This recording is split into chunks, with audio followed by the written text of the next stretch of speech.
Kristus adalah Mesias. Mesias itu kan bahasa Ibrani itu ya kan ya. Jadi ada kelucuan di situ memang. Kristus adalah Kristus yang diurapi Tuhan. Bagaimana itu definisinya? Kristus adalah Kristus yang diurapi Tuhan. Jadi loncatan berpikir memang menjadi harus tumpul kalau menjadi Kristen. Yang kita bahas ini Kristus. Kristus itu apa? Kristus itu manusia yang diurapi Tuhan. Maka data pembanding literasi yang Anda gunakan dalam Lukas 2:11, kalau Anda menggunakan akal sehat, jelas di situ. Pada hari ini telah lahir bagimu juru selamat, manusia yang diurapi Tuhan di kota Daud. Ketika Anda mengatakan dengan bersusah payah, melilit lidah, Kristus adalah Mesias, Kristus adalah Mesias. Lah, hanya orang gereja yang bisa kau tipu dengan pola kayak begitu.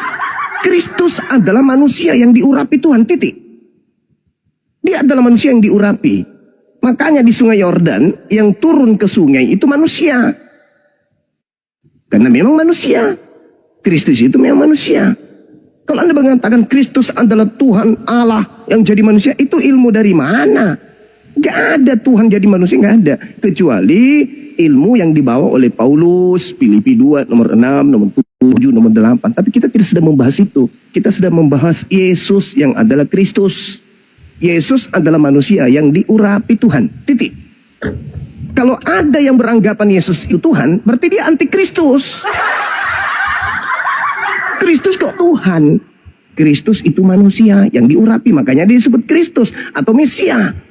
Mazmur 22 misalnya, raja-raja dunia bersiap-siap dan para pembesar bermufakat bersama-sama melawan Tuhan dan Mesiasnya, Nabi Daud.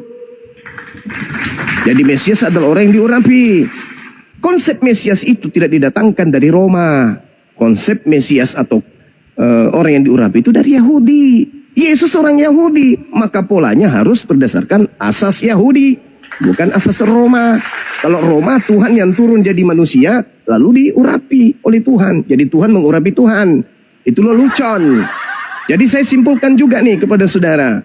Lukas 2 nomor 11, pada hari ini telah lahir bagimu juru selamat, yaitu manusia yang diurapi Tuhan di kota Daud. Siapa manusia ini? Yesus. Kenapa dia lahir? Karena dia manusia. Tuhan pencipta langit dan bumi nggak mungkin lahir. Kalau ada yang menuhankan manusia yang lahir, berarti dia antikristus, anti terhadap Yesus. Karena Yesus hanya manusia. Kalau dituhankan berarti anti terhadap kemesiasannya. Maka yang disebut Kristen adalah antikristus. Artinya Kristen ini anti terhadap kemesiasannya Yesus. Kristen ini mau Kristus itu menjadi Tuhan. Nah, jadi jangan bawa Yesus. Yang menjadi Tuhan itu adalah yang keluar dari kubur. Itu berbeda. Silakan. Oke. Pak Jono tahan. Saya mau sapa dulu yang baru bergabung, Kak Sarah. Assalamualaikum. Bang Luihak, ini Kristen atau Islam, bro? Selamat siang. Selamat siang. Halo, Bro Luihak. Kalau nggak dibawa aja ya. Silakan Bang Jones, silakan. Ya. Oke, terima kasih. Gini ya Bang Juma. Tadi saya udah bilang ya bahwa kalau kamu lihat dari kaidah tata bahasanya nggak masuk kamu bicara seperti itu. Kamu kan belajar tata bahasa Indonesia. Bagaimana pokok kalimat dan anak kalimat. Menerangkan itu kamu harus tahu. Kaidah itu kamu jangan mempermalukan diri kamu di anak buah kamu di sini. Lukas 2 itu ayat 11 tidak begitu cara berceritanya secara kaidah tata bahasa Indonesia. Karena di situ pokok kalimatnya Kristus. Tuhan itu menerangkan tentang Kristus itu. Artinya Kristus itu adalah Tuhan. Kamu tidak bisa menerangkan tentang Kristus itu. Artinya Kristus itu adalah Tuhan. Gimana nih Bob? Bibir dulu dong host. Doubling itu. Kopi Pai. Selamat bergabung, selamat siang. Kristen atau Islam? Di mute dulu bro ya. Mengganggu. Iya, lanjut Pak Jones, lanjut. Ya sorry ya. Jadi iya Juma ya. Jadi Bang Juma. Jadi itu salah dalam kaidah tata bahasa Indonesia. Kamu mengartikannya bahwa manusia yang diurapi Tuhan. Tidak begitu. Kaidah tata bahasa Indonesia kamu menabrak itu kaidah tata bahasa Indonesia. Karena tata bahasa Indonesia dia menerangkan anak kalimat, menerangkan pokok kalimat di depannya. Artinya di situ Kristus, memang betul di arti Kristus itu adalah manusia atau Mesias yang diurapi. Tetapi itu artinya Tuhan. Itu ya. Nggak bisa kamu goreng di situ tata bahasa Indonesianya nggak masuk. Kita kan belajar semua. Kecuali kamu tidak belajar dan kamu mempertontonkan kaidah yang tidak lazim dalam tata bahasa Indonesia. Ya itu saya angkat tangan, itu udah ya sulit lah kalau dasar kamu sudah salah, terus kamu bangun dengan kesalahan itu terus ke depan dan menyalah-nyalakan Kristen gitu. Nah itu udah salah sudah, karena dasar itu udah salah. Dasarnya itu kaidah tata bahasa Indonesianya, Kristus itu Tuhan, bukan diurapi. Yang kan juga nggak ada istilah yang kamu namakan itu tadi, yang diurapi Tuhan. Nggak ada, teks itu tidak berbunyi itu. Teks itu hanya berbunyi Kristus, Tuhan. Artinya Tuhan, Kristus ini adalah Tuhan. Karena Tuhan itu anak kalimat, menerangkan pokok kalimat di depannya. Siapa pokok kalimat di depannya itu? Itu kaidah tata bahasa Indonesia cuma ya. Itu kamu harus paham itu dulu. Jadi Kristus ini adalah Tuhan. Lalu Kristen anti Kristus itu kan lucu kalau dibilang kita anti Kristus. Padahal kita Kristen itu adalah pengikut Kristus Yesus. Lah kita pengikut Kristus Yesus, masa dibilang anti Kristus? Itu kan itu paradoks itu dalam berpikir kita. Iya kan? Nah, enggak usah itu secara normatifnya kamu sudah melanggar lagi. Tidak mungkin satu Kristen itu pengikut Yesus Kristus, tapi kita anti Kristus, anti Yesus Kristus. Itu tidak masuk cara berpikir seperti itu. Ya, saya kira jadi jelas Kristen itu tidak anti Kristen, tidak anti Kristus. Saya kira itulah saya perlu jelaskan buat teman-teman biar duduk masalahnya clear ya. Nggak kesana kemari gitu. Kita lihat juga dari sisi tata bahasa yang betul dari bahasa Indonesia. Tadi kalau soal Mesias bahasa Ibrani, memang itu kan linguistik itu memang terkandung semua. Karena kan di sini ini Yahudi ini kan dalam penjajahan Romawi. Satu, Yesus memang orang Yahudi. Dia mau tidak mau dia dilahirkan oleh Yahudi, dia berbahasa ya bahasa Ibrani, bahasa Aramaik, dan bahasa Yunani. 3 bahasa dia bisa kuasai. Oke, cukup Pak Jones ya. Silakan Bang Zuma. Silakan. Iya, jadi seorang antikristus akan memutarbalikkan kebenaran. Jadi kesalahan itu dianggapnya sebuah kebenaran dan kebenaran diputarbalikkan seakan-akan adalah sebuah kesalahan. Maka bisanya hanya melilit lidah untuk menipu diri sendiri. Tapi orang yang berakal sehat, orang yang belajar tidak akan mungkin mudah ditipu. Kalau kita berbicara mengenai bahasa apapun, baik itu bahasa Yunani kah, bahasa Ibrani kah, bahasa Yunani kah, akan mengantarkan manusia yang paham bahwa yang lahir ini bukan Tuhan. Pada hari ini telah lahir. Lahir ini siapa? Tuhan pencipta langit dan bumi rupanya lahir. Lahir dari rahim manusia. Bukan. Maka baik bahasa, makna bahasa harus kemudian rasa bahasa itu berujuk kepada makna yang sesungguhnya. Oti, ECT, kemudian humin, semerom, soket, dan seterusnya. Jadi ketika kita berbicara Kristus Kurios, Kristus ini adalah orang yang diurapi. Dia adalah Tuhan di kota Daud, bukan Theos. Original teksnya itu harus jadi rujukan dulu. Jangan konsep doktrin yang kita bawa. Estin Christos Kurios. Apa itu maksudnya? Juru selamat yang lahir, orang yang diurapi. Tuhan, bukan Theos, bukan dewa, bukan Tuhan. Tapi Tuhan di kota Daud.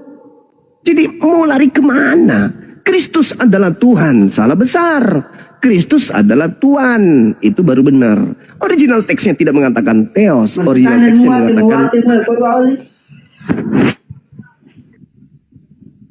teksnya mengatakan Kurios. Kurios itu bukan Tuhan. Halo, Kurios assalamualaikum semuanya. Aduh, ini Bang Zuma, saya minta teman-teman ya jangan ini ketika Bang Zuma bicara atau Pak Jones bicara jangan mengganggu dulu. Saya minta biar diskusinya ini berjalan dengan rapi gitu ya. Saya minta seperti itu teman-teman, maaf. Lanjut Bang Zuma. Iya. Jadi kurios itu mau dilarikan kemanapun, itu bukan God. Tetapi dia Tuhan, Lord. Jangan dirubah makna itu. Jangan perkosa bahasa. Jadi Kristus ini adalah level tertingginya Tuhan. Dia manusia, yang lahir manusia. Yang Kristus manusia. Tidak ada Tuhannya Yahudi bergelar Kristus. Nggak ada. Tidak ada Tuhannya Yahudi itu bergelar Mesia. Tidak ada. Jadi pada hari ini telah lahir bagimu juru selamat, yaitu Kristus Tuhan di kota Daud. Tapi Lembaga Bible Indonesia mencoba untuk menyesatkan Kristen dan orang lain dengan menggunakan kata Tuhan. Padahal kata Tuhan kalau orang Indonesia itu berarti pencipta langit dan bumi. Masa iya pencipta langit dan bumi lahir dari manusia? Maka dengan berdialog dengan orang Islam yang paham Bible, mengajarkan orang Kristen ini untuk memanusiakan orang Kristen ini supaya tidak menjadi manusia separuh manusia. Hari ini telah lahir. Apa iya yang lahir ini pencipta langit dan bumi? Oh ternyata bukan. Yang lahir ini adalah manusia yang diberi kedudukan sebagai Mesias, orang yang diurapi Tuhan. Jangan digiring manusia kepada kesesatan. Maka orang yang memaksakan manusia yang lahir menjadi Tuhan itu adalah antikristus. Meskipun Kristen itu sendiri artinya antikristus, tetapi itu memiliki makna tersendiri. Kristus yang dimaksud oleh Kristen adalah makhluk yang mengaku akulah dia, yang justru diminta oleh Yesus agar waspada kepada makhluk tersebut. Ketika ada makhluk mengaku akulah dia, jangan kau percaya. Itu adalah penyesat. Sementara yang disalibkan ini adalah makhluk yang mengaku akulah dia. Itulah yang disembah Kristen. Makhluk yang keluar dari kubur mengaku kepadaku telah diberi kuasa langit dan bumi. Pergilah ke seluruh bangsa, jadikan seluruh bangsa menjadi pengikutku. Itu adalah makhluk yang mengaku akulah dia, sang penyesat tersebut yang Yesus membuatkan. Tapi kita tidak sedang berada di situ. Antikristus akan terpenjara dengan konsep akulah dia ini. Makanya orang-orang Kristen termasuk saudara Jones itu memaksakan pemahaman bahwa Kristus itu adalah Tuhan. Kenapa? Karena dia menginginkan kita menyembah kepada makhluk yang keluar dari kubur yang mengaku-ngaku sebagai Yesus. Saya simpulkan, siapapun di atas muka bumi ini yang keluar dari kaidah bahasa, rasa bahasa, konsep keyakinan dari ajaran Yesus bahwa Kristus adalah Tuhan, itulah antikristusnya. Tuhan pencipta langit dan bumi tidak pernah dilahirkan manusia, dan dia bukan makhluk. Yesus sendiri yang dilahirkan menyembah kepada Tuhan. Jadi kalau ada orang Kristen memaksakan Kristus adalah Tuhan, itulah antikristusnya. Enggak usah lama-lama, enggak usah enggak usah terlalu jauh kita mencari siapa antikristus. Silakan.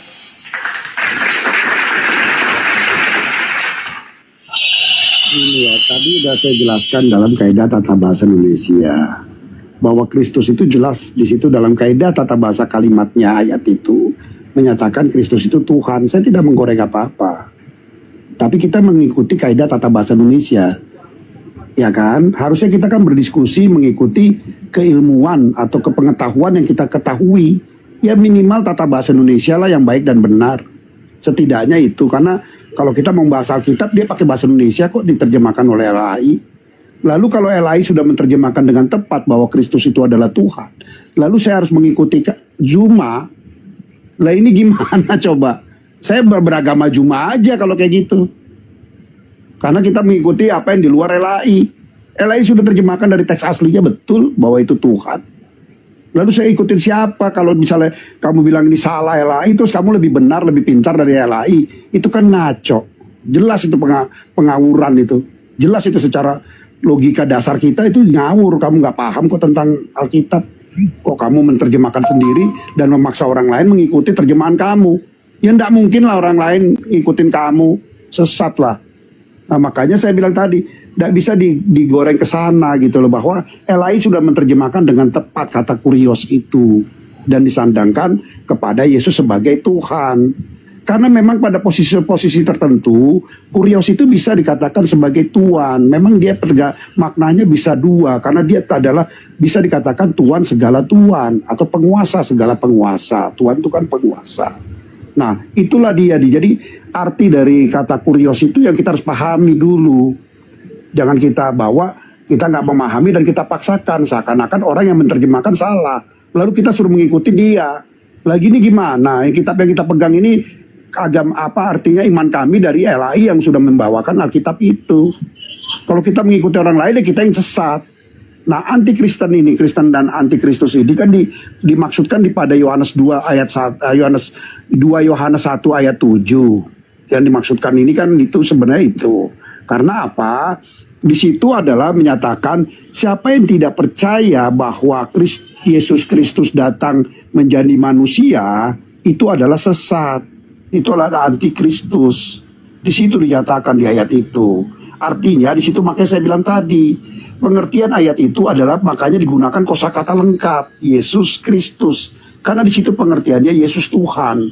Siapa yang jadi pengertiannya nih? Siapa yang tidak percaya bahwa Yesus Tuhan datang menjadi manusia, kamu sesat, kamu anti-Kristus. Nah, itu yang dimaksud dari Kristen ini anti-Kristus. Memang ada di dalam Kristen yang tidak mengakui bahwa Yesus itu, saya tidak mengelak ya bahwa Yesus itu, Kristus itu Tuhan datang menjadi manusia dan dia menolak menjadi manusia. Ada. Ya saya mungkin Bang Juma tahulah Kristen yang mana itu, saya yakin tahu. Nah emang ada, saya tidak bisa mengelak itu. Tetapi yang dimaksud dalam hal ini ketika kamu bicara dengan saya Tritunggal. Kita mempercayai Yesus itu datang, Allah itu datang menjadi manusia. Sesuai teks yang ada di ayat Alkitab dijelaskan. 1 Yohanes 1 ayat 14, firman itu telah menjadi manusia. Inilah dia sang firman menjadi manusia. Ketika sang firman itu adalah Allah menjadi manusia, dia tetap Tuhan dan Allah. Karena dia Allah yang menjadi manusia kok. Tidak mungkin dia menjadi manusia biasa sama seperti kita. Itu suatu tidak mungkin. Bahkan kalau secara logika kamu lihat, kelahiran dia saja sudah extraordinary. Ya, sudah sesuatu yang khusus. Kelahiran dia tidak sama dengan kita. Dia hadir tanpa bapak biologis. Coba dibayangkan. Nah, itu kan sesuatu hal yang luar biasa gitu. Nah, itu sudah kita ketahui bahwa itu membedakan kita dengan Yesus. Hadir aja karena memang dia Allah. Kalau dia hadirnya sama dengan kita, dia bukan Allah. Hadirnya sama dengan Bang Juma, dengan saya sama. Enggak, dia hadirnya berbeda. Tetapi entitas dia ketika hadir sama dengan kita, dia manusia. Makanya dijelaskan. Kita kira itulah penjelasan saya. Lanjut, silakan. Cukup Pak Jones ya, oke. Silakan Bang Zuma. Oke, baik. Jadi di awal saudara menyalah-nyalakan saya. Seakan-akan saya ini menyalahi tata bahasa Indonesia. Apesnya, Anda menilai saya berdasarkan buku Bible. Kalau Anda ini adalah orang terpelajar, Saudara Jones, Anda harus menyalahkan Lai, bukan menyalahkan Bang Zuma. Lai itu yang keliru. Ketika bahasa Inggris atau bahasa Yunani atau bahasa Belanda atau bahasa Ibrani masuk ke bahasa Indonesia untuk kemudian dia terjemahkan ke dalam bahasa Indonesia, jangan tabrak tatanan EYD bahasa Indonesia, jangan. Tapi Bible tidak peduli dengan itu. Inti tujuan daripada Lembaga Bible Indonesia adalah bagaimana bisa memenjarakan orang supaya bisa tersesat dengan kaidah bahasa yang dia punya. Jangan salahkan saya. Tata bahasa Indonesia itu sudah benar. Lembaga Bible Indonesia inilah yang kuclok. Makanya boleh lembaga Lai itu lembaga apa itu ya lucunya, lupa ayat Injil, cocok kayaknya. Kalau Anda melihat secara ilmu bahasa, hari ini telah lahir bagimu juru selamat yaitu Kristus. Lawang jangan diterjemahkan Tuhan. Karena Kristus itu mau hantar ke bahasa manapun artinya manusia. Lawang sudah diantar kok dengan bahasa pengantar. Hari ini telah lahir. Kalau lahir itu apa? Tuhan atau manusia? Ya manusia, Cak Ayu. Lalu Kristus itu sendiri juga adalah manusia. Jadi 3 komponen yang ditabrak oleh lembaga lupa ayat Injil. Yang pertama, lahir. Lahir itu manusia. Yang kedua Kristus. Kristus itu manusia. Yang ketiga adalah kurios. Kurios itu juga adalah manusia. Manusia. Tapi diajarkan kepada orang-orang kuclok sebagai Tuhan. Ini lelucon. Ini penyesatan yang terjadi secara terstruktur, masif dan terencana. Dan kalian memperbodoh diri. Yang lahir itu manusia. Yang bergelar Kristus itu juga manusia. Yang kurios itu juga adalah manusia. Larinya kepada Tuhan. Kenapa? Karena kalian telah disesatkan oleh makhluk yang mengatakan akulah dia. Yesus berpesan kepada muridnya, waspadalah kepada penyesat yang datang kepadamu dengan memakai nama aku Yesus Kristus dan berkata akulah dia. Nah, yang disalib ini mengaku akulah dia. Makanya dia disalib. Setelah disalib dia mati, bangkit hari ketiga, menyesatkan kalian kemudian. Posisi saya di sini hanya untuk menjelaskan, mengarahkan dan bahkan mengajarkan kalian bahasa Indonesia. Lukas 2 nomor 11, hari ini telah lahir. Lahir itu apa? Keadaan di mana makhluk keluar dari rahim ibunya atau keluar dari cangkang telur. Jadi yang lahir ini manusia di kota Daud. Makanya setelah manusia ini lahir, apa yang dilakukan? Nenen, makan, sunat, tidur, ketakutan. Dia terikat oleh ruang dan waktu sebagai manusia karena memang dia lahir manusia. Kemudian saudara membawa data 2 Yohanes 1 nomor 7. Itulah Paulus. Siapakah penyesat itu? Penyesat dalam bahasa Yunaninya adalah planos. Planos artinya pembohong, penipu, penyesat. Bukankah dia yang pergi ke seluruh dunia yang tidak mengaku bahwa Yesus Kristus telah datang sebagai manusia? Itulah penyesatnya dan itulah antikristusnya alias setannya. Coba tanya Paulus, Paulus, ya paman, kau terima Injil dari mana? Dari Yesus Kristus. Manusia atau bukan? Bukan. Anda baca surat Paulus Galatia 1 nomor 1 dan juga nomor 11 nomor 12 yang aku menerima Injil bukan dari manusia, tapi dari Yesus. Berarti dia mengaku Yesus datang kepadanya bukan sebagai manusia. Dalil 2 Yohanes 1 nomor 7 kena. Tepat sekali di jidatnya Paulus tuh. Siapakah penyesat itu? Bukankah dia yang telah muncul dan pergi ke seluruh dunia yang tidak mengaku bahwa Yesus Kristus telah datang sebagai manusia? Paulus mengatakan Yesus Kristus datang kepadaku bukan sebagai manusia, tetapi sebagai Yesus Kristus. Lah, berarti dia penyesat. Anda membawa dalil itu. Nah sekarang, kalau Anda lihat terkait dengan antikristus, kita lihat di dalam 1 Yohanes misalnya, Yohanes 2, 1 Yohanes 2 misalnya, dikatakan begini. Siapakah pembohong itu? Bukankah dia yang menyangkal bahwa Yesus adalah Kristus? Nah, hari ini saudara Jones, Anda mengatakan Yesus itu Kristus, tapi Anda sangkal. Kenapa? Karena Anda menganggap Yesus Tuhan. Sama seperti ketika Anda menganggap Pak Bom itu adalah Polri. Anda mengatakan Pak Bom adalah polisi. Tetapi Anda mengimani Pak Bom itu sebagai apa? Sebagai anak SD. Berarti Anda menipu diri Anda sendiri. Anda mengatakan Pak Bom itu adalah polisi. Tetapi Anda mengimaninya dia adalah anak SD baru kelas 6. Bagaimana mungkin anak SD kelas 6 adalah polisi? Nggak mungkin. Inilah yang terjadi pada saudara. Anda mengatakan dengan mulut saudara Yesus itu adalah Kristus. Yaitu manusia yang diurapi Tuhannya. Tetapi dalam implementasi keagamaan, Anda malah menuhankannya. Berarti Anda ini anti terhadap kekristusan yang ada pada Yesus. Orang-orang yang menerima Yesus sebagai Kristus, mustahil menuhankan Yesus.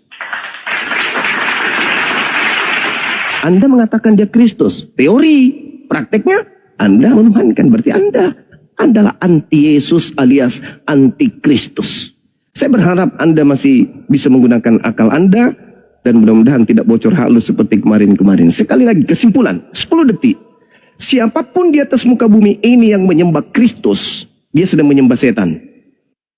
Karena hanya setanlah yang ingin menyamakan dirinya dengan Yesus dan mengaku-ngaku Yesus dan ingin menyamai Tuhan dan ingin disembah. Ingat, Yesus berkata waspadalah kepada Kristus palsu. Kristen adalah pengikut Kristus tapi palsu. Kenapa? Kristus yang disembah oleh Kristen adalah Kristus Tuhan. Sedangkan Kristus yang datang di tengah-tengah Bani Israel adalah Kristus manusia yang diurapi Tuhan. Silakan. Oke. Gini ya Bang Juma, justru Anda yang membawa nalar yang tidak tepat di sini. Tadi saya sudah katakan secara kaidah tata bahasa Indonesianya jelas ya Kristus itu adalah Tuhan. Masih aja Anda paksakan bahwa itu salah. Itu nalar Anda dalam pengetahuan tata bahasanya sangat grounded itu. Salah di situ. Karena memang jelas itu secara kaidah tata bahasa Indonesia, anak kalimat menerangkan pokok kalimat di depannya. Kamu perhatikan itu koma di situ. Nah, itu kamu nggak ngerti di situ. Nah, jadi jelas di situ bahwa Kristus itu Tuhan. Nah, jadi kalau kita menyembah Tuhan ya jelas menyembah Kristus ya benar, kita menyembah Kristus, pengikut Yesus harus menyembah Yesus Kristus karena dia Tuhan. Makanya ayat di 2 Yohanes 1 ayat 7 dikatakan Yesus Kristus lengkap di situ. Karena di situ menyatakan siapa yang tidak percaya Yesus Tuhan datang menjadi manusia, itu kamu anti Kristus, anti Yesus itu. Karena memang Yesus datang menjadi manusia. Allah itu datang menjadi manusia ya. Yohanes 1 ayat 14. Ya. Nah, di sini yang saya kira pemahaman Anda yang keliru. Lalu Anda membawa lagi bahwa Kurios itu bukan Tuhan. Itu juga lucu. Kurios itu memang artinya Tuhan dan Tuan bisa. Karena itu juga memang perkembangan bahasa dalam terjemahan. Kalau misalnya LAI masih menggunakan kata di awal junjungan atau Tuan, itu jadi salah kaprah dalam penerjemahan. Karena itu kita sudah ketemu kata Tuhan. Ini kan berjenjang, penemuan kata ini berjenjang, itu kamu tidak sadari. Waktu dulu itu diterjemahkan dengan junjungan, berikutnya diterjemahkan dengan Tuan. Nah, ketika ketemu kata Tuhan ya diterjemahkan dengan kata yang lebih tepat. Dan mungkin kita menggunakan kata yang di belakang yang sudah tidak relevan lagi digunakan. Tidak mungkin. Itu logikanya jangan salah di situ. Ya, jadi pasti dia akan menggunakan sesuatu ya pemahaman yang terbaru, up to date. Pemahaman terbarunya apa? Tuhan. Ya memang Tuhan harus dipakainya. Sehingga memang itu match antara apa yang dimaksud dengan tulisan asli dengan terjemahan kamu. Nah, bisa apple to apple tuh, bisa sama dengan apa yang dimaksud oleh penulis. Itu loh. Nah, ini harus dipahami cara linguistik seperti ini. Nggak bisa kita gara-gara kita mau menjatuhkan iman lain, kita tabrak nalar kita, malah justru kita jadi grounded gitu nalar kita. Kalau kamu tabrak seperti itu. Padahal tidak seperti itu. Kan nggak boleh. Ya, saya kira saya coba menjelaskan ini untuk Anda lebih paham bagaimana kata kurios itu menjadi, dan dia bergerak menjadi dinamis menjadi Tuhan. Kata itu pergerakan masanya, ya pergerakan masa waktu ya. Di sini masa waktunya itu bergerak sehingga menjadi kata Tuhan. Itu harus dipahami. Karena memang itulah kata yang tepat untuk disandingkan kata kurios. Begitu juga Lord. Lord itu juga bisa diartikan Tuhan dan Tuhan, tergantung konteks yang diadakan di sana. Itu penggunaan kata. Makanya tidak pernah kalau God itu jadi Tuhan, pasti dia jadi Allah kalau God. Gitu loh. Nah, itu yang berbeda ya. Makanya harus dipahami itu dulu, jangan dicampur aduk seperti itu. Lalu tadi kamu bawa kepada Rasul Paulus. Rasul Paulus tidak ada menyalahkan di sini, dia menjunjung tinggi bahwa Yesus Kristus adalah Tuhan. Tidak pernah dia melihat bahwa Yesus Kristus itu adalah memang dia pernah ada manusia. Dia pernah menjadi manusia Yesus ini. Tetapi kan setelah itu, setelah pertemuan Yesus, pertobatan Rasul Paulus, itu Yesus sudah tidak ada, sudah kembali ke hakikatnya Allah. Dan ketika dia bertemu dengan Yesus itu, makanya Rasul Paulus mengatakan dia tidak belajar dari manusia, tetapi langsung dari Yesus, Roh Allah. Karena dia langsung, utusan langsung dari Yesus yang dia dipertemukan oleh Yesus. Nah, itulah dia dalam bentuk roh tadi. Itu dalam kekristenan, Allah itu berhadir dalam dunia ini itu biasa dengan teofani, itu hal yang biasa, lumrah. Itu sudah terjadi di masa Abraham dan dicatatkan semua di kisah-kisah di masa perjanjian lama. Allah itu bertemu dengan para pemimpin umat. Biasa itu sama Musa, Abraham, Daniel. Semua biasa itu bertemu dengan Allah.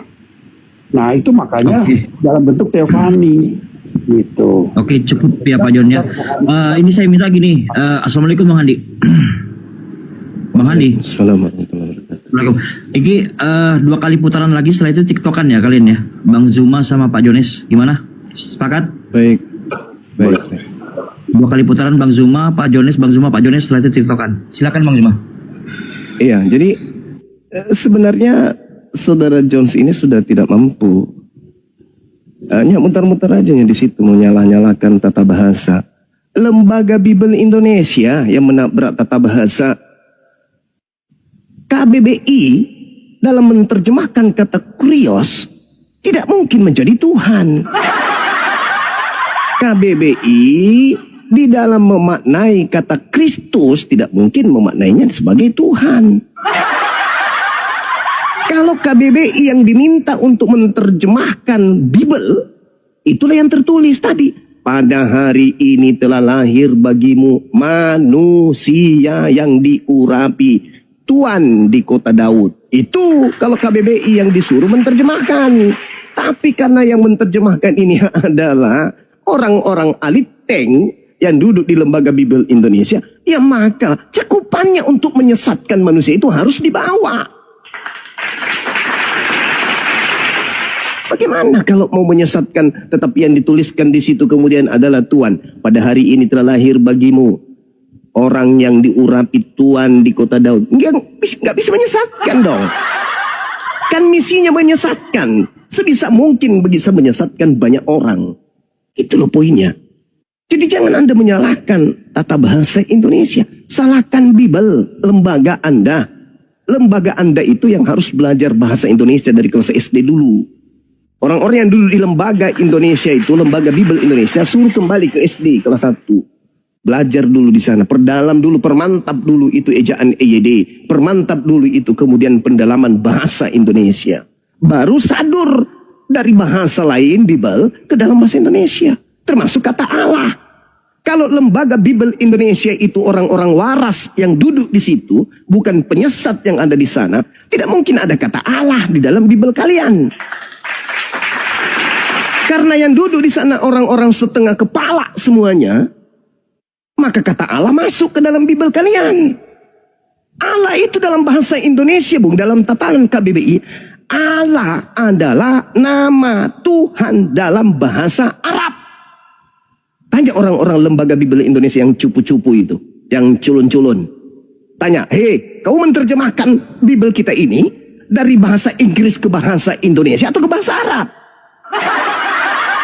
Kalau ke dalam bahasa Indonesia, uang Theos itu kau terjemahkan dalam bahasa Indonesia yang benar. Theos itu apa artinya? Theos itu artinya dewa. Kalau kau mau terjemahkan ke dalam bahasa Arab, boleh kau gunakan kata Allah atau Allah. Tapi semuanya harus bahasa Arab. Jadi orang-orang yang ada di lembaga Bible Indonesia itu memang harus disuntik pantatnya pakai suntikan sapi. Supaya otaknya itu bisa berfungsi dengan baik, tidak menyesatkan manusia. Ya, jadi kembali kepada tema, saudara. Anda ke bawah-bawah, Anda ke bawah-bawah. Seakan-akan Anda bisa menipu orang lain setelah Anda tertipu. Kristus itu manusia, udah titik. Adapun kata Tuhan itu hanya penipuan saja. Ini orang kok sudah disadarkan, gak mau sadar-sadar. Di situ kurios. Kurios itu bahasa Indonesia kita menyediakan kata Tuhan. Kenapa harus ke Tuhan? Kalau Tuhan itu akontas dalam bahasa Yunani. Theos itu artinya dewa. Akontas bahasa Yunani artinya Tuhan.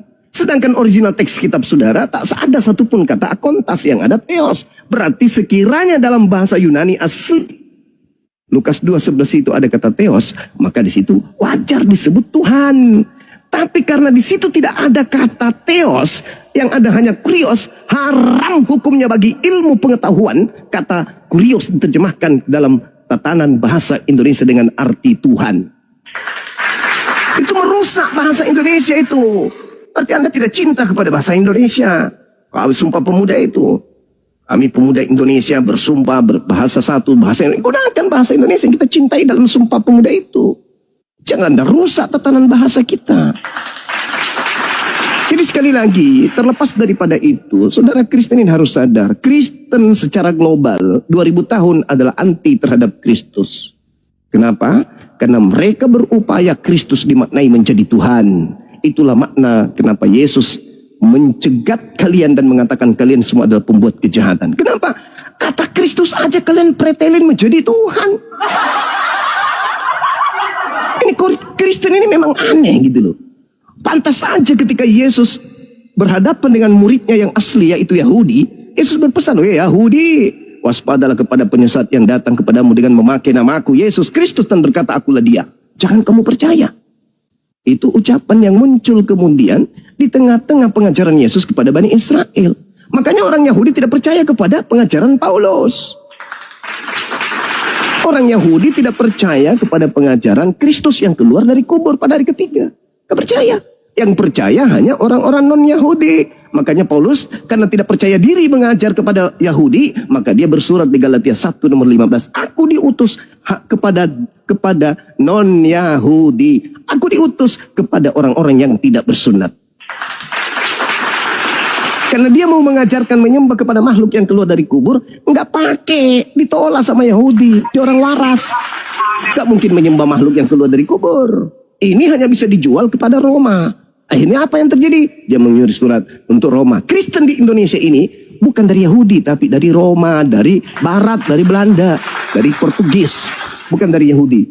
Untuk itulah saudara, kembali kepada tema kita. Siapakah antikristus itu? Antikristus itu ya Kristen.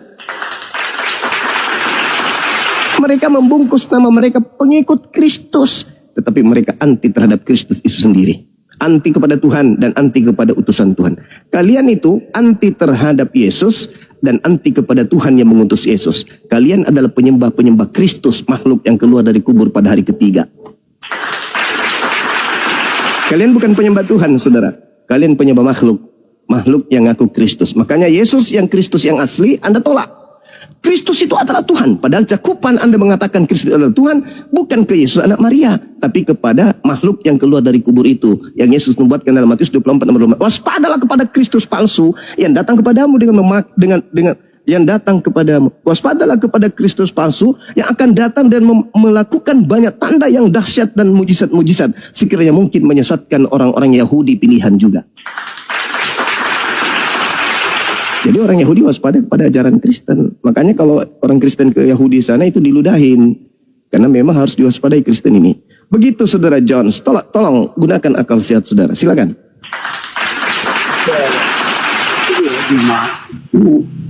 Saya kira nggak ada akal sehat Anda ya. Jelas-jelas Anda di sini kelihatan penyesat sekali gitu loh. Bagaimana dari kaidah tata bahasa Indonesia kamu dobrak semua itu.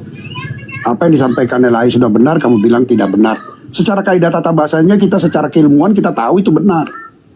Kamu dobrak di situ demi satu penyesatan yang kamu ingin bangun. Itu kan kegilaan akut.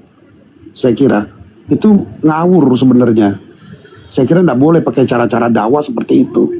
Itu ngaco, cara dakwah yang ngaco. Karena kamu tidak paham itu dan bahkan kamu mendobrak kaidah yang umum, yang pelajaran bahasa Indonesia yang baik. Yang kamu mungkin nggak pernah sekolah atau sekolah nggak ngerti saya. Itu jelas saya sudah jelaskan bagaimana kaidah tata bahasa Indonesia. Dan LAI menggunakan itu dengan tepat. Bagaimana kronologi satu perkembangan linguistik sudah saya jelaskan. Dan itu digunakan dengan tepat. Kamu masih tolak juga. Berarti kan ini yang penyesatan kengawuran itu sebenarnya penyesatan kalian ini. Bukan kekristenan. Kekristenan dengan Alkitabnya sudah tepat dan sudah benar. Tidak ada yang salah di situ. Dalam penggunaan tata bahasanya, kaidahnya semua sudah sesuai dengan apa yang ada di dalam kaidah tata bahasa Indonesia. Kita menggunakan KBBI juga sudah tepat. Karena itu sudah diserap. Bagaimana bahasa serapan itu digunakan oleh setiap warga Indonesia untuk dalam sebuah produk atau karyanya masing-masing. Silakan Anda menggunakan. Karena itu sudah diserap menjadi kaidah bahasa Indonesia. Itu kamu tidak mengerti juga di situ. Nah ini kan satu penolakan atau satu keterbelakangan dalam keilmuan dipertontonkan dan tidak malu dengan itu. Ini kan lucu sebenarnya saya lihat. Yang nggak logika itu kalian gitu loh. Bahwa Anda mempertontonkan sesuatu yang tidak masuk logika dalam kaidah tata bahasa Indonesia, dalam kaidah struktur cerita di Alkitab, cerita peristiwa yang terjadi, penyalipan dan segala sesuatu. Anda menolak semua itu dan membuat satu karangan baru yang sesuai mungkin dengan doktrin Anda. Bahwa doktrin Anda tidak lengkap dan tidak bertanggung jawab dengan semua cerita yang ada, itu urusan Anda. Tetapi tidak bisa dibawakan ke iman lain dengan struktur penceritaan dalam kitabnya yang sangat runut. Bagaimana dia dilahirkan, bagaimana dia harus hadir, Allah itu hadir menjadi manusia diceritakan. dasarnya. Bagaimana dia lahir diceritakan, bagaimana dia berjalan pelayanan diceritakan, bagaimana dia harus selesai dalam pelayanannya diceritakan. Tapi kan di tempat kalian tidak ada. Nah itu jangan disamakan dengan kitab kami yang terstruktur dengan rapi. Sampai bahwa dia itu keluar dari mati dan bangkit itu orang yang sama. Ketika kamu tidak memahami struktur cerita ini, ya jangan disalahkan Alkitabnya. Kamu yang tidak memahami struktur cerita ini dari apa yang sudah disampaikan dalam Alkitab itu, baik beberapa ayat-ayat di dalam Alkitab itu, Injil itu ya, Matius, Lukas, Yohanes dan seterusnya Markus sudah menceritakan bagaimana dari kelahiran itu mereka semua saling melengkapi penceritaan peristiwa itu. Lalu kamu anggap ini satu yang berbeda, kamu yang tidak nyambung, ya jangan disalahkan logika dari Alkitab, logika kamu yang tidak masuk ke situ. Oke, Coba cukup Pak Jones. lagi benar. Cukup Pak Jones ya. Ya. Sekali lagi, setelah itu tiktokan Bang Zuma, Pak Jones, setelah itu langsung tiktokan aja ya. Ya sebentar, saya belum selesaikan Pak. Sebentar, saya kira saya harus jelaskan lagi bahwa di dalam kekristenan ini, jadi Kristen ini bukan antikristus. Tadi saya katakan, memang ada antikristus yang tidak mengakui Kristus itu datang, Tuhan itu datang menjadi manusia. Itu sudah saya sampaikan. Bahkan saya kasih tahu bahwa Anda juga tahu siapa yang Kristen seperti itu. Tetapi kamu berhadapan dengan saya Kristen Tritunggal yang sangat memahami bahwa Allah itu datang menjadi manusia. Totali orang di Alkitab sudah diajarkan dan sudah dipaparkan begitu rupa bahwa Allah itu menjadi manusia. Nah ini saya kira kita harus paham itu. Ya, di dalam Allah Kristus Tritunggal tidak masalah Allah menjadi manusia dan jelas itu. Nah di situ jadi saya kira bukan kita yang akal logikanya tidak ada, justru Anda akal logikanya tidak ada. Teman-teman melihat struktur dalam bercerita Alkitab bahwa itu Kristus yang sama dari yang dilahirkan sampai yang mati dan bangkit. Tidak ada jeda di situ yang bisa menisbikan kita mengartikan hal yang berbeda. Tidak ada celah. Kalau kamu bisa mengartikan itu berbeda, berarti kamu tidak bisa nangkap cerita itu secara keseluruhan. Ya itu problem kamu. Pak Jones ya. Problem Alkitab. Sebentar jadi kita masa gua cuma kamu bicara gak dipotong-potong. Sebentar dulu lah, sampai sabar dulu kamu. Kan kita bicara diskusi baik kan. Makanya saya cuma bilang bahwa konstruksi Alkitab itu jelas, clear. Bahwa Allah itulah, Yesus itulah yang mati dan bangkit. Yang dilahirkan oleh anak Maria. Karena konstruksinya jelas, semua cerita itu runut. Nah lalu kalau Yesus katakan itu adalah dia, Yohanes 8 ayat 24 juga mengatakan, bila kamu tidak percaya akulah dia, akulah Allah itu sendiri, kamu mati dalam dosamu. Itu pernyataan Yesus. Bahwa Yesus itu adalah Allah itu sendiri, kamu mati dalam dosamu. Saya kira saya sampaikan itu aja. Ya, saya udah peringatkan. Silakan. Oke, siap. Oke, jadi iya. Kelihatan ya teman-teman antikristus ini ya lagi berkarya mendongeng di tengah-tengah kita. Jadi saudara Jones,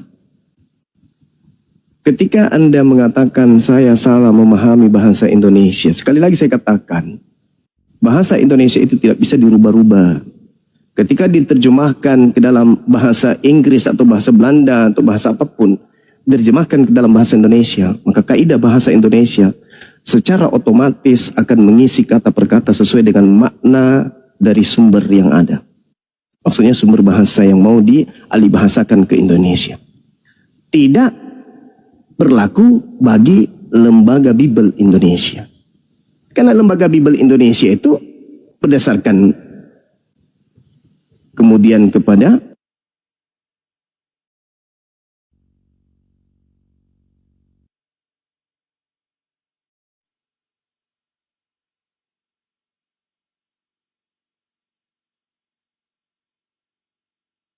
Ini kenapa nggak ada suaranya? Kok nggak ada suaranya Bang Juma? Bang Juma lagi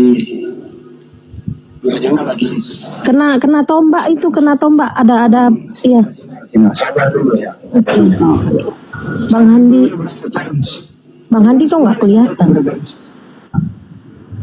Aduh. Diskusi lucu juga. Ya sebenarnya gini ya. Udahlah, gue juga sibuk ini kan, gue juga ada banyak apa-apalah. Yang penting teman-teman bisa memahami kekristenan dengan baik. Ya memang penggunaan kata-kata itu kan memang ada di dalam KBBI, bisa digunakan. Semua Bang Hendy bikin buku bisa gunakan itu. Kata Allah, kata Rasul, semua kan diserap sudah. Kan itu sudah diserap menjadi KBBI oleh pusat bahasa kita loh. Pusat bahasa kita mengambil. Silakan. Sebenarnya ya banyak kalau datang nanti kita. Terus bagaimana? Ya. KBBI mengambil kata Allah. KBBI mengambil tombak. KBBI mengambil kata Allah, tapi KBBI mendefinisikan kata Allah itu adalah nama Tuhan dalam bahasa Arab, bukan dalam nama Tuhan dalam bahasa Indonesia gitu ya. Kembali kepada tema. Jadi Kristus ini jelas adalah mereka yang melantik Kristus menjadi Tuhan. Sedangkan Kristus itu artinya manusia yang diurapi Tuhan.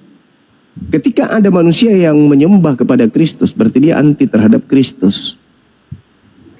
Nah, ada kemudian contoh yang sederhana. Misalnya ada orang mengatakan kepada orang lain bahwa apa yang ditunjukkan itu adalah seekor sapi. Tetapi di luar pemahaman daripada dia mengatakan itu adalah seekor sapi, dia menganggap sapi itu adalah manusia. Berarti orang ini lain di mulut, lain di praktek. Inilah yang terjadi kepada saudara Jones. Menganggap Yesus itu Kristus, tapi di sisi lain menganggap Yesus, tapi pada prakteknya menganggap Yesus itu Tuhan. Dengan memelilit lidah, Tuhan adalah Tuhan, itu adalah kemudian tata bahasa yang dinamis, yang tidak statis, tapi dia mengalami perubahan-perubahan. Lah, kitab suci kok kayak gitu modelnya? Pada hari ini telah lahir bagimu Kristus. Oh, yang lahir manusia. Tuhan di kota Daud itu baru betul, karena dia manusia, bukan Tuhan. Yang salah itu lembaga Anda dan yang salah itu Anda. Yang betul adalah hari ini telah lahir bagimu Tuhan. Yang lahir bagimu manusia yang diurapi, Tuhan di kota Daud. Itu baru betul. Kok Tuhan yang lahir? Orang waras mana yang bisa menerima Tuhan lahir? Hah? Orang waras mana? Kecuali orang yang memperbodoh diri. Orang waras tapi memperbodoh diri. Orang waras tapi menyesatkan diri sendiri.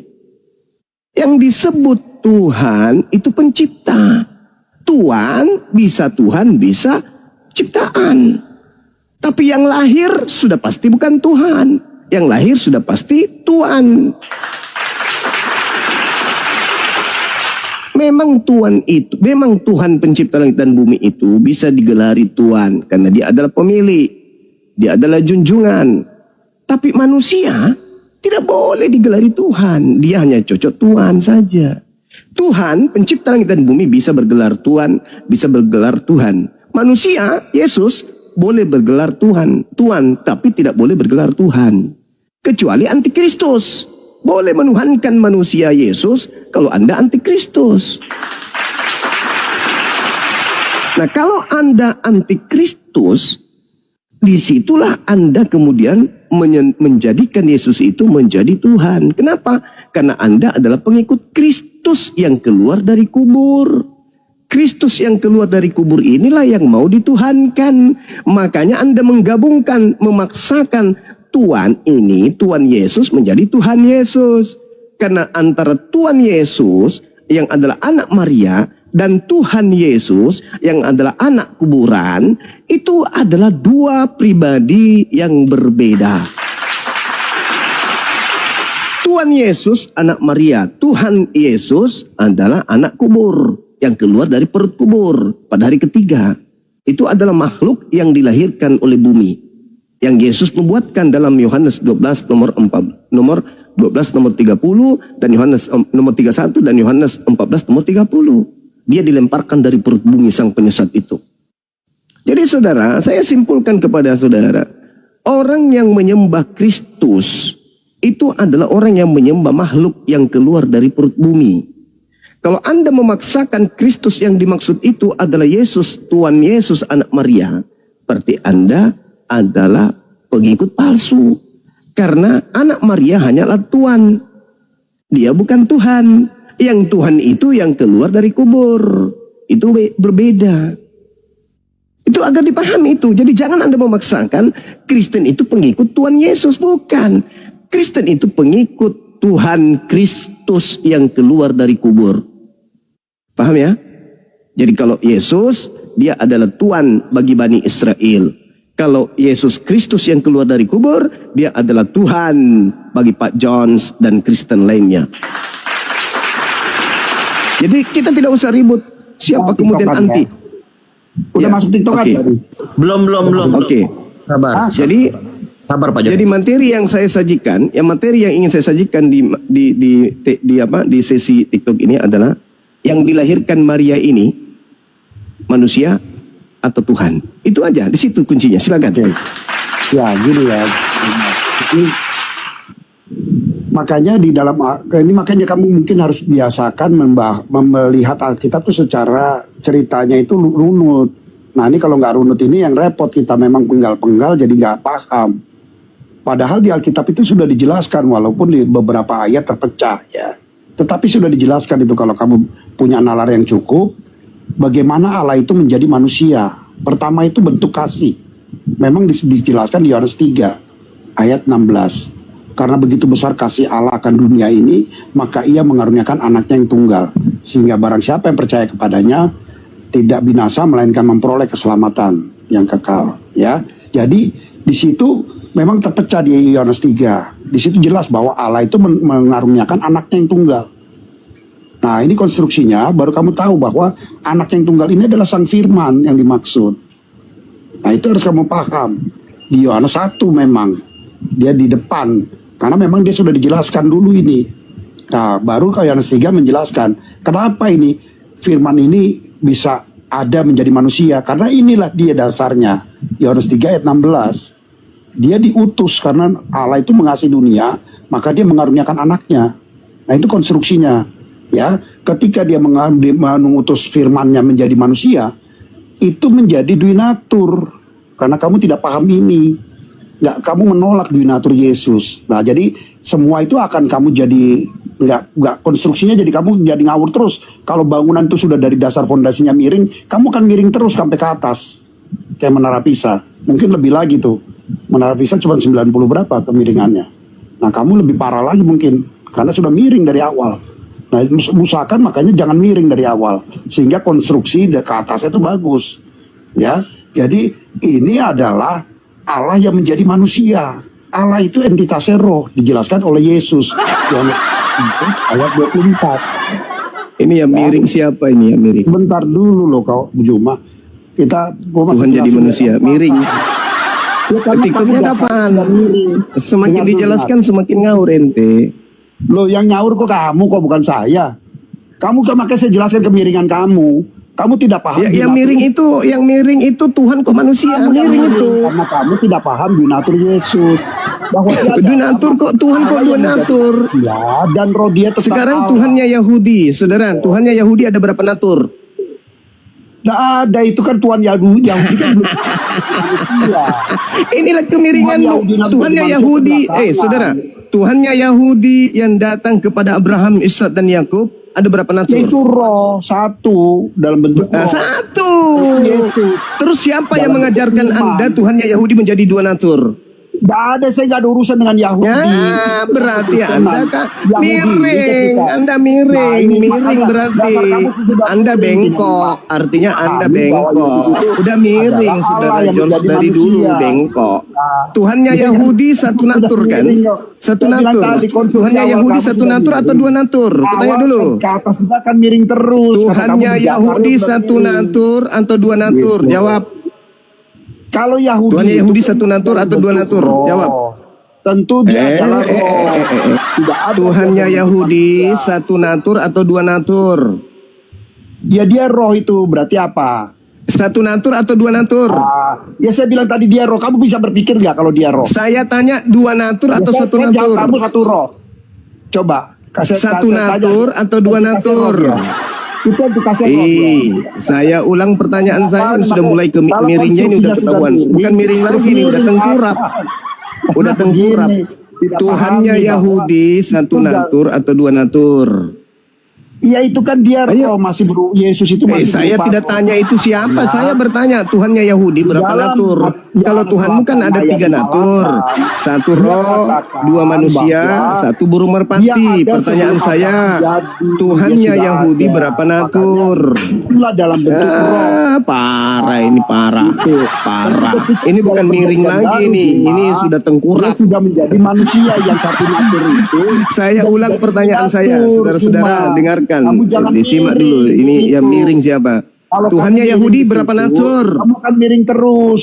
Gitu. Tuhannya Yahudi berapa natur? Tadinya satu natur dia bentuk roh. Yang roh ini Satu menjadi natur. manusia, Sampai kapan cuma. Tuhannya Yahudi satu natur? Nah, Sampai kapan? jadi Sampai manusia kapan itu Tuhannya jadi Yahudi satu natur? Cuma itu kita nggak ada urusan Sampai dengan kapan? Yahudi. Sampai kapan Tuhannya Yahudi satu natur? Sampai kapan? Kamu tidak bisa jawab. Kamu tanya dengan orang Yahudi. Sampai kapan Tuhannya Yahudi Nggak bisa satu jawab. natur? Sampai Saya orang kapan? Kristen bukan orang Yahudi. Iya makanya saya tanya samamu, Tuhannya orang Yahudi berapa natur dan sampai kapan dia harus satu natur? Jawab. Nah itu kemiringan kamu lagi. Miring dia, miring. Kenapa saya Berarti bilang Tuhan kamu yang kau miring? bawa itu konsep dari Roma, Tuhan Romawi, Karena gitu. ini kan saya bukan Yahudi, saya Indonesia. Oh, berarti Tuhanmu dengan Tuhannya Yahudi beda. Kristus Tuhanmu dengan Yesus. Tuhannya Yahudi beda. Ya, tidak Berarti tentu Tuhanmu sama, dengan tetapi Tuhannya kan Yahudi Yesus- beda. Yahudi tidak mempercayai Yesus, kan bukan urusan Berarti saya. Tuhanmu dengan Tuhannya Yahudi beda. Sama. Gitu. Beda. Sama. Nah, sekarang kalau sama, Tuhannya Yahudi berapa natur? Ya tapi kan Tuhan yang satu natur itu telah menjadi manusia menjadi dua natur. Lah, itu berarti dua kemiringan natur. kamu. Ini Tuhannya Yahudi Kemiringan kau kamu. miringkan menjadi Yahudi itu urusan Yahudi, manusia. saya tidak Siapa saya siapa tidak yang urusan mengatakan apa-apa, kemudian? Kristen, Siapa yang kan? ngajarkan kamu? Siapa yang Di dalam ngajarkan Alkitab kamu Tuhannya ada, Yahudi berubah Pak. menjadi manusia? Hei, Kamu nggak hey, baca Alkitab hey, dekat. Kamu hey. comot-comot yang Yang kamu mengajarkan mau. saudara bahwa Tuhannya Yahudi menjadi natur manusia siapa? Saya nggak bilang Yahudi, saya nggak ada urusan, saya nggak berani jawab tentang Yahudi. Ya udah, kalau Bukan begitu bukan Anda saya, ke saya gereja Indonesia, seperti bukan biasa, saya Kristen. celop, Nah, itu celap, kemiringan celop, kamu. celop, celop, celop. Kemiringan Anda kamu, nggak apa layak saya diskusi bukan dengan Yahudi. saya. Saya Saya bukan udah Yahudi. sabar dari tadi, Lah, dari saya dulu juga memang sabar Anda itu dengan tidak kamu. pernah mau waras. Anda itu memang dari dulu gila aja terus kerjanya. Anda ke gereja seperti biasa, celop, celap, celop. Jangan lupa cium dan jilat tangan sendiri. Ya. Ketahuan ya teman-teman, ternyata Tuhannya Yahudi satu natur, begitu sampai ke mimbar gereja menjadi dua natur, bahkan sampai 3 natur juga. Ada burung merpati. Ya, jadi mereka membuat pondasi sendiri. Pondasi agama Yahudi dan pondasi agama Kristen itu berbeda. Agama Yahudi sampai kapanpun la ilaha illallah. Itu agama Yahudi itu. Tidak ada Tuhan selain daripada Allah. Eloa Abraham, Eloa Ishak, Eloa Yakub. Yesaya 43 nomor 10. Engkaulah saksi-saksiku, tidak ada Tuhan yang dibentuk menjadi manusia sebelum aku dan tidak ada Tuhan yang dibentuk setelah aku. Itu Yesaya 43 nomor 10. Akulah Tuhan selama-lamanya, tidak ada yang lain di sisi aku. Selama-lamanya. Kalau berbicara mengenai selama-lamanya berarti jangan pernah kau anggap manusia yang keluar dari kubur itu, yang mengaku akulah dia itu adalah Tuhan yang setara dengan Tuhannya Yahudi. Pantaslah kalian itu diludahin sama Yahudi. Karena kalian itu memang sesat lagi menyesatkan. Jadi saya simpulkan sahabat-sahabat sekalian. Hari ini kita mendengarkan, kita memberikan ruang kepada Tante Om Jones. Tante Om Jones ini adalah memang manusia 2 jenis kelamin. Sama seperti Tuhannya 2 natur. Jadi dia bisa jadi tante, dia bisa jadi om. Kalau dia diskusi dengan kita, lebih duluan dia celote, cerewetnya minta ampun, tapi ilmunya kosong. Jelas antikristus itu berdasarkan paparan yang ada dari tadi.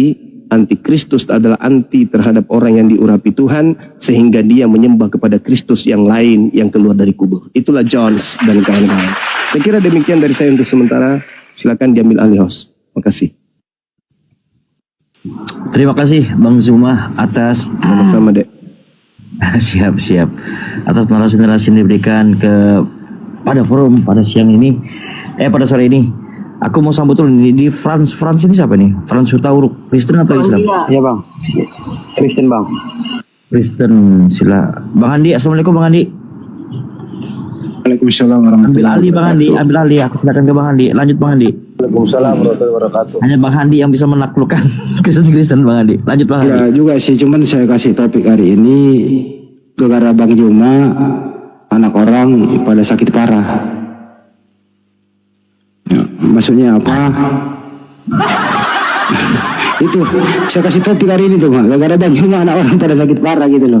Izin ya Bang Juma ya, nggak apa-apa ya, Gak apa-apa kan. aman ya. Lanjut. Ya, Iya, sakit marah, sakit hati karena apa yang dia jelaskan dari imannya bertentangan dengan ajaran anak Maria Yesus Kristus yang datang ke tengah-tengah Bani Israel. Pasti sakit hati. Karena kita yang menguraikan terinci berdasarkan dalil, sedangkan mereka hanya menguraikan terinci berdasarkan dogma doktrin gereja. Begitu kan? Silakan dilanjut. betul sekali. Sebenarnya ini ajaran Barat ini. Ajaran Barat tentu tahu ya kan paganisme. Nah. Tapi ini paganismenya harus dibungkus pagannya supaya mudah untuk dijual. Kalau tidak dibungkus orang nggak mau menerimanya. Makanya dia pakai kitab Yudaism. Bahkan Tuhannya Yudaism itu disamarkan menjadi manusia. Masuk ke Indonesia dibungkus pula dengan istilah Islam. Ya seperti kelihatannya ajaran bagus, tapi di dalamnya kalau dibongkar ya kelihatan itunya aslinya begitu. Nah inilah yang mereka sulit untuk menerimanya kawan-kawanku semua. Mestinya jujur saja, Kristen ini loh selesai sudah, jadi orang bebas memilih. Tapi nggak bisa karena memang ajarannya itu ada perintahnya. Pergilah ke seluruh dunia, beritakanlah ini barang ke segala makhluk. Percaya dibaptis, tidak percaya ya dihukum. Nah itu ada perintah di dalam itu kira-kira ya.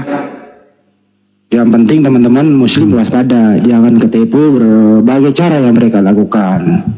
Baik Al-Quran, Bible bahasa Arab seperti Al-Quran diterjemahkan ke bahasa Indonesia. Wih, cara melakukannya kayak ngaji, hati-hati itu. Itu bukan Al-Quran. Mereka berbagai cara, tapi apapun cara mereka tetap nggak bisa nambah populasinya. Ya tetap segitu-segitu aja. Kecuali beranak cucu, itu pun nanti kalau mendengarkan Banyuma ya kembali lagi mualaf lagi, berkurang lagi. Itu kira-kira teman-teman. Bang Zuma kemana lagi Bang Zuma? Signal di sana Banyuma itu signal. Bang Zuma kena lagi itu ditombak. Oh ya. Ini apa sih ini orang ini? Bang Andi, instruksi lah Bang Andi buat teman-teman yang Kristen itu gini, maksudnya tuh teman-teman Kristen yang di bawah kalau mau naik silakan ketik 3 di bawah. Yang mau diskusi silakan diskusi, bantah argumentasinya, jangan main report gitu loh. Iya. Lanjut Bang Andi. Iya. Itu di absen dulu Fransnya itu. Fransnya mau Kawan-kawan yang ngapain? Islam tunda dulu ya, jangan ini dulu ya, kita cari Oten. Kayak Frans. Wah ini juga Frans ini kayaknya anak baik nih. Ya gini bang, Iya gimana deh? tujuanku datang ke sini ya aku kan mencari ilmu bukan untuk mau berdebat atau membantah atau beradu argumen. Jadi gini bang, aku mau nanya bang. Kalau bang kan aku seringnya nanya. Jadi yang aku tanya itu,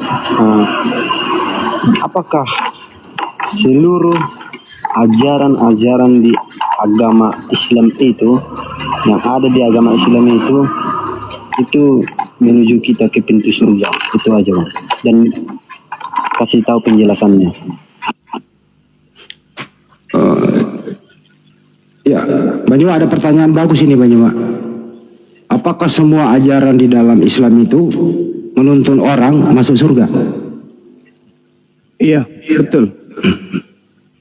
Nabi Muhammad SAW di dalam Al-Quran surah Al-Jumu'ah ya diutus oleh Allah ke atas muka bumi ini untuk mensucikan manusia. Sedangkan untuk masuk ke dalam surga wajib hukumnya kemudian manusia itu suci, gak bisa tidak. Bismillahirrahmanirrahim. Huwallazi ba'atsa fil ummiyina rasulan minhum yatslu 'alaihim ayatihi. Jadi Nabi Muhammad SAW diutus sebagai rasul ya kepada manusia untuk mengajarkan kemudian ketetapan-ketetapan Allah. Tujuannya untuk mensucikan jiwa manusia. mengajar manusia tentang kitab dan hikmah atau sunnah. Itu Al-Quran Karim menjelaskan itu. Jadi siapa yang mengikuti Nabi Muhammad, maka orang itu pasti suci jiwanya, dan orang ini layak masuk ke dalam surga. Karena surga itu kudus, maka yang mesti masuk di sana adalah orang yang kudus. Nabi Muhammad diutus, huwallazi ba'atha fil ummiyina rasulan minhum yatlu 'alaihim ayati wa yuzakkihim wa yu'allimuhumul kitaba wal hikmah wa in kuntum min qablu lafi dhalalin mubin.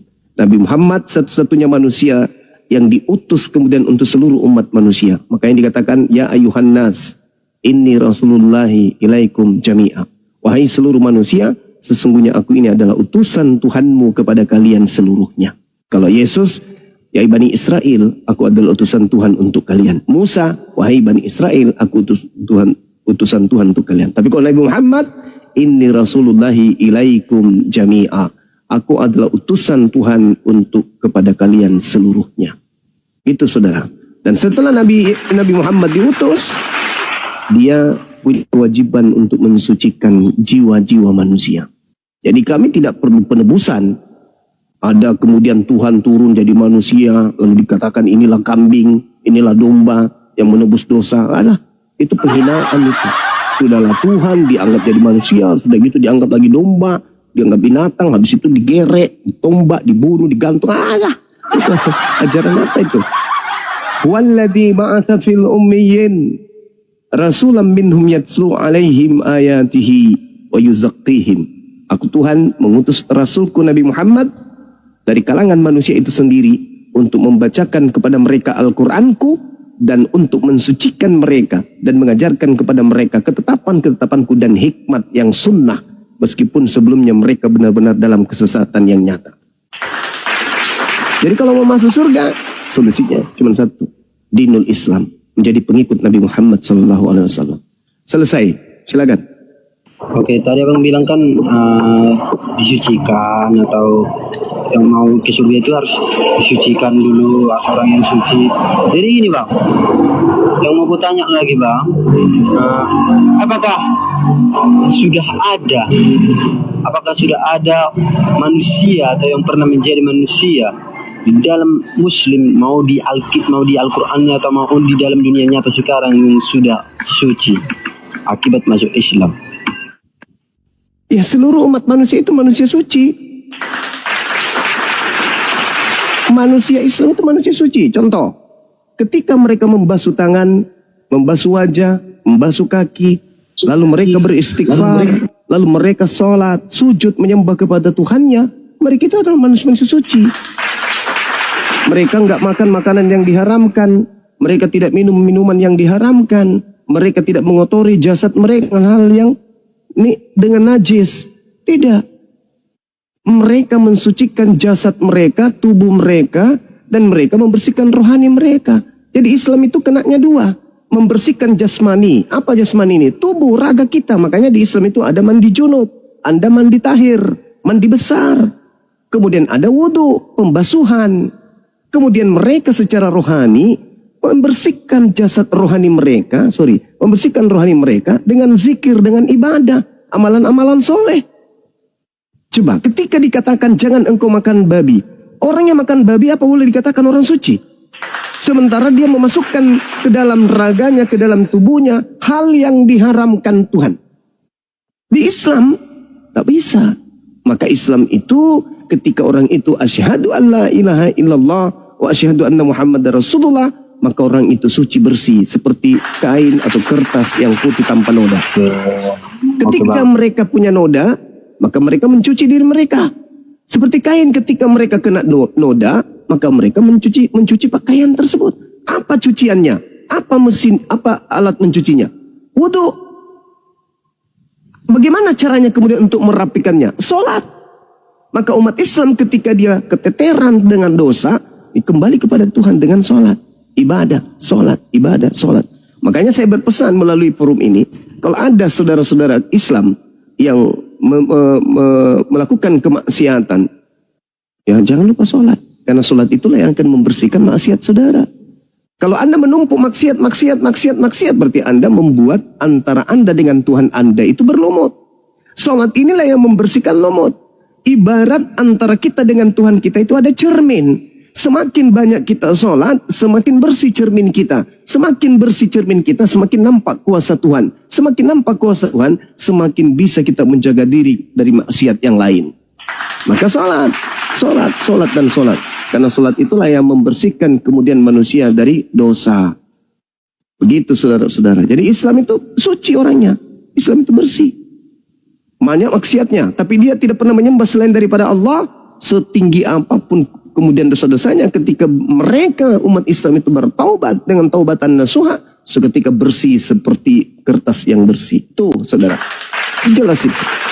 Oke. Jadi gini bang, tadi kan ku dengar abang bilang itu manusia orang Islam itu kalau sudah menganut agama Islam itu pasti disucikan dan suci, dan ketika berbuat dosa itu pasti bertobat atau apa gitu. Maksudnya gini bang, yang dikatakan suci itu apakah bisa berganti-ganti jadi pendosa kemudian menjadi suci lagi setelah bertobat habis itu pendosa? Karena setahuku bang, iya betul yang abang bilang tadi itu memang haram, itu perbuatan dosa. Cuman masih banyak perbuatan dosa yang tidak harus terlihat mata. Itu maksudnya bang. Jadi itu bisakah dikatakan dengan suci atau tidak? Nah, makanya di dalam Al-Quran itu dikatakan apa? Kalau dalam surah Yasin atau dalam surah Al-Muluk, itu Al-Quran menjelaskan, menerasikan. Apa kata Quran? Dikatakan begini. Bismillahirrahmanirrahim. Wasawa'un alaihim a'anzartahum am lam tunzirhum la yu'minun. Dan sama saja bagi mereka, orang-orang yang tidak beriman, diberi peringatan ataupun tidak diberi peringatan, mereka tidak akan beriman. Berbeda dengan orang Islam. Orang Islam itu ketika mereka beriman, dijelaskan di ayat selanjutnya, innama tunziru manittaba dzikra wa khasiyar rahmana bil ghaib wa basyirhu maghfiratin wa ajrin karim. Sesungguhnya engkau hanya memberi peringatan kepada orang-orang yang mengikuti peringatan, yang takut kepada Tuhan yang Maha Pengasih, walaupun mereka tidak melihat Tuhan tersebut. Maka berilah mereka kabar gembira dengan ampunan dan pahala yang mulia. Jadi umat Islam itu tadi dibersihkan rohnya. Roh ini dibersihkan dengan zikir, roh ini dibersihkan dengan istighfar. Astaghfirullah, astaghfirullah, astaghfirullah, astaghfirullah. Umat Islam itu selalu beristighfar, bertaubat. Dalam keadaan duduk, dalam keadaan baring, dalam keadaan berdiri, dalam keadaan berjalan, berlari. Umat Islam itu selalu beristighfar, memohon ampun kepada Allah. Bukankah seluruh nabi-nabi termasuk Yesus mengajarkan bertobatlah, bertobatlah, bertobatlah, bertobatlah. Dan implementasi dari pertobatan umat Islam itu ya beristighfar. Mulutnya, hatinya mengatakan ampuni aku ya Allah. Mulutnya mengatakan ampunilah aku ya Allah. Perbuatannya mengatakan aku membuktikan diriku untuk diampuni. Yaitu aku bertaubat dari hal-hal yang membuat aku jatuh dalam dosa. Itu. Jadi di Islam itu ketika melakukan dosa kembali astaghfirullahaladzim. Bertobat. Kalau di Kristen ya maaf nih. Tuhan mereka harus mati di atas tiang salib. Oke. Sekarang ketika Kristen berdosa lagi, apa yang mereka lakukan? Bunuh Tuhan lagi gitu. Ujung-ujungnya bertobat lagi kan? Ya berarti meniru-niru agama Islam. Kenapa harus bertobat lagi? Bukankah Yesus itu sudah mengampuni dosa kalian? Jadi logikanya, kalau Yesus sudah menebus dosa kalian, maka kalian bebas melakukan dosa. Itulah yang dikatakan oleh Paulus di dalam Galatia 2 nomor 16. Galatia 4, Galatia 5 nomor 4, Galatia 3 nomor 27. Itulah yang dikatakan oleh Yesus, oleh Paulus. Kalian bukan lagi hamba, kalian adalah orang-orang merdeka. Galatia 5 nomor 1, Kristus telah memerdekakan kita. Dari apa? Dari penghambaan. Dari apa? Dari aturan-aturan. Jadi orang Kristen itu bebas, mau ngapain aja boleh. Nah kalau orang Kristen melakukan dosa lalu bertobat, itu lucu. Lucu itu kalau ada orang Kristen bertobat, itu lucu kali. Untuk apa Kristen bertobat? Bukankah dosa-dosanya sudah ditebus? Jadi apapun yang dilakukan, ya silakan. Anda bukan hamba Tuhan lagi. Anda adalah pewaris. Sebagai pewaris Tuhan, ya dia adalah anak-anak Tuhan. Sebagai anak Tuhan, masa ada dosa? Tuhan bebas nggak? Bebas. Tuhan mau ngapain aja boleh nggak? Boleh. Begitulah kalian yang adalah anak Tuhan. Kalian boleh apa saja karena kalian adalah pewaris. Jadi jangan pernah menyentuh ajaran Islam bertobat. Itu lucu. Makanya di Kristen itu nggak ada aturan, Bung, nggak ada larangan. Di Kristen itu apa larangannya di Kristen? Nggak ada. Itu Bang. Jadi gini Bang, sebenarnya sih kalau jawaban abang atau keterangan abang dari pertanyaanku tadi ya belum menjawab seutuhnya sih. Rasa penasaran awak belum terjawab secara seutuhnya. Cuman gini Bang, mungkin ada kawan yang mau membantah yang abang bilang itu, saya kasih waktu dulu lah. Karena niat saya Bang mau mencari mau cari tahu atau penasaran. Jadi saya tidak pandai berdebat. Tapi mungkin dari keterangan abang mungkin ada kawan yang mau berdebat. Jadi saya kasih waktu dulu Bang. Siang Bang Juma. Iya, Siang Bang Juma. Iya. Mau bertanya, apakah Nabi Muhammad adalah Mesias palsu atau Nabi palsu? Nabi palsunya dinubuatkan di dalam Bible itu datang kepada muridnya Yesus dan berada pada angkatan pertama, yaitu abad pertama. Datang kepada kepada murid Yesus, mengaku bertemu dengan Kristus di padang gurun. Itu nabi palsunya. Nabi Muhammad tidak pernah mengaku bertemu dengan Kristus. Tidak pernah mengaku bertemu dengan Kristus di padang gurun. Tidak pernah mengaku bertemu makhluk yang mengaku akulah dia. Nabi Muhammad tidak ada sedikit pun diceritakan di dalam Bible sebagai nabi palsu. Nabi palsunya datang kepada murid Yesus di abad pertama. Siapa yang datang di abad pertama? Sedangkan nabiku adanya di abad ke-7. Itu jawabannya. Terima kasih jawabannya. Jadi Yes, begini Bang Juma, bagaimana bisa umat Islam bisa berdiri sedangkan Nabi Muhammad sudah meninggal? Nabi Muhammad SAW jasadnya meninggal, tapi ajarannya tetap hidup sampai hari ini. Yesus ajarannya setelah dia terangkat ke langit langsung habis, hilang langsung. Contoh, hidup kekal itu adalah mereka mengenal Yesus Kristus yang engkau utus. Hidup kekal mengenal Yesus sebagai utusan. Tapi setelah dia terangkat, Yesus dikenal sebagai Tuhan yang datang menjadi manusia. Selesai. Yesus masih hidup, ajarannya mati. Nabi Muhammad sudah mati, ajarannya hidup. Sampai hari ini 2000 tahun kerajaan Nabi Muhammad masih berdiri dengan kokoh. Kerajaan Nabi Muhammad berdiri dengan kokoh. Kitab sucinya Nabi Muhammad berdiri dengan kokoh. Ajaran agamanya Nabi Muhammad berdiri dengan kokoh. Tapi Yesus, ajarannya mana? Hilang. Gak ada lagi ajaran Yesus hari ini. Silakan. Ajaran Yesus kan damai sejahtera Bang Juma. Ajaran damai sejahtera itu sudah dibasmi oleh Paulus di dalam Efesus 2 nomor 15. Ajaran damai sejahtera itu adanya di dalam Torah. Coba Anda baca hukum utama dan hukum terutama. Seluruh hukum pertama dan utama dan hukum kedua itu termaktub di dalam hukum Torah. Kepada hukum Torah, kepada Tauratlah kedua hukum ini kemudian tersimpul. Sedangkan Paulus mengatakan dalam Efesus 2 nomor 15, dengan matinya Yesus di tiang salib, maka Yesus telah membatalkan hukum Taurat beserta segala ketetapan yang ada di dalamnya. Berarti termasuk ajaran kasih damai sejahtera.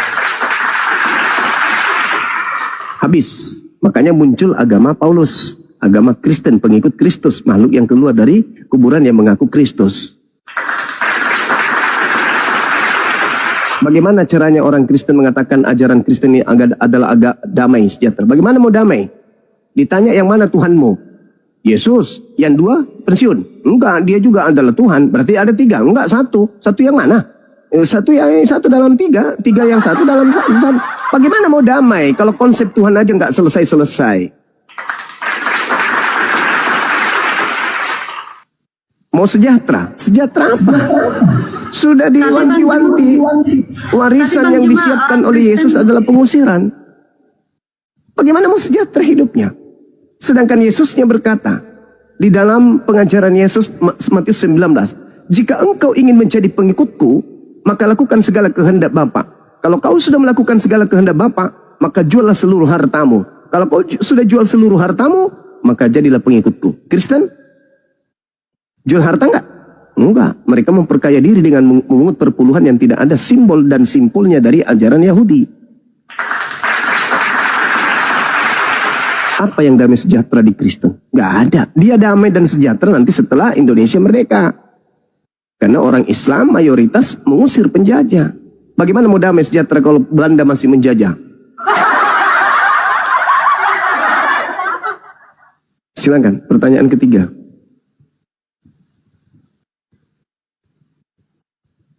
Orang Kristen itu pemimpinnya Bang Juma tidak ada yang 2 kali kawin, 3 kali kawin, jadi damai sejahtera semuanya. Oke. Agama yang melarang 1 kali kawin bagi laki-laki itu adalah agama yang melegalkan persinahan. Contoh, saya punya istri, oke? Suatu hari saya ketemu dengan Agnes Monica. Agnes jatuh cinta sama aku juga jatuh cinta sama dia. Karena kami dilarang kawin 2 istri, apa yang kami lakukan setelah kami berdua-duaan? Apa yang kami lakukan setelah kami berdua-duaan? Bersunat di masjid. Ayo. Iya. Apa yang kami lakukan? Tapi di Islam, ketika saya bertemu dengan Agnes, dia juga suka sama aku, saya juga suka sama dia. Aku balik ke rumah. Mama sayang, ya papa, boleh nggak papa nikah lagi? Boleh. Yang penting siapa calonnya? Agnes menikah. Oh boleh mah. Boleh pak. Kawin halal nggak? Halal. Tapi di Kristen boleh nggak begitu? Nggak boleh. Jadi apa yang dilakukan oleh orang Kristen? Berzina. Bahkan kepada sesama jenis pun boleh dalam agama Kristen. Sekali lagi saya katakan, agama yang melarang laki-laki, menghambat laki-laki, di mana Yesus dalam kitabnya sendiri, Lukas 18, membolehkan menikah lebih dari 1000 manusia, maka itu adalah agama yang melegalkan persinahan dan per-LGBT-an. Ayo. Kalau Margareta ketemu dengan Bang Suma di gelap malam, Anda tidak pernah kemudian melihat orang seganteng Bang Suma di dalam kamar berdua, apa yang kita lakukan kira-kira? Hah? Do re mi fa sol la si do si la sol. Ada datanya Bang Juma. Mi re do. Kalau di Islam, la taqrabuz zina, tak boleh berzina, mendekati aja nggak boleh. Maka supaya kita bisa memuaskan birahi sampai pagi, karena suami saya dalam perjalanan, ya harus nikah. Suami Margareta nggak ada di rumah. Nggak ada di rumah, ya harus nikah. Begitu. Islamlah agama yang rasional, Kristen agama irasional.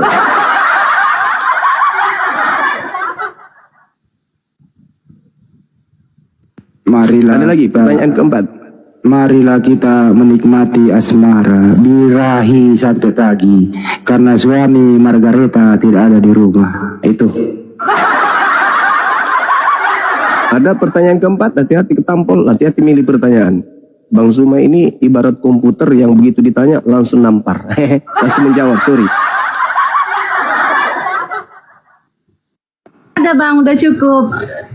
Ya udah. Silakan Bang Frans, tetap ya. Makasih. Bang Handi diambil alih dulu, Bang Handi, saya mandi dulu sebentar, mau persiapan ke Pekanbaru.